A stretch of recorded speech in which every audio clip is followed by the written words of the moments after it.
Hello guys, আসসালামু আলাইকুম। এই যে আমি এখানে গাজরের সেমাই বানাইতে আসছি। এখানে ঘি দিছি, এলাচ দিছি, আর এই যে গাজর ছেড়ে দিলাম। গাজরটা একটু রোস্ট করব, সামান্য একটু নাড়াচাড়া করবো ঘিয়ের মধ্যে।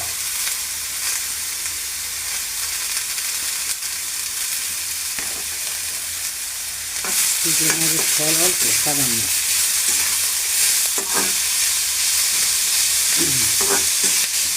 বন্ধ করো। হ্যাঁ গাইস, এই যে এর মধ্যে চিনি দিলাম। গাজর ঘিয়ের মধ্যে ফ্রাই করতেছি, একটু নাড়াচাড়া করে চিনি দিলাম। এখন এই যে দুধ জাল দিয়ে রাখছিলাম, দুধ দিব।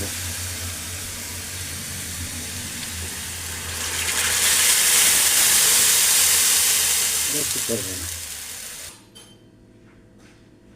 হ্যালো গাইস, ফিরে আসলাম। এই যে গাজরের সেমাই বানাইছি, দেখেন কত গ্রেজি। এই যে সেমাই, ঘি দিছি, এলাচ, বাদাম। বাস, কেমন হয়েছে? কত সুঘ্রাণ বাড়াইছে দেখুন। গাজরের সেমাই, হালুয়া না, হালুয়া আলাদা, এটা সেমাই বানাইছি, গাজরের সেমাই।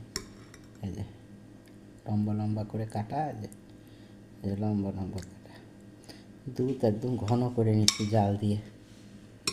তো এই ছিল আজকে আমার ভিডিও। সিজনেরই ফল তো, সব কিছুই খেতে হয় সিজনের সময়, তাই গাজরের সেমাই বানালাম। কেমন লাগছে? ভালো থাকবেন সবাই। আসসালামু আলাইকুম।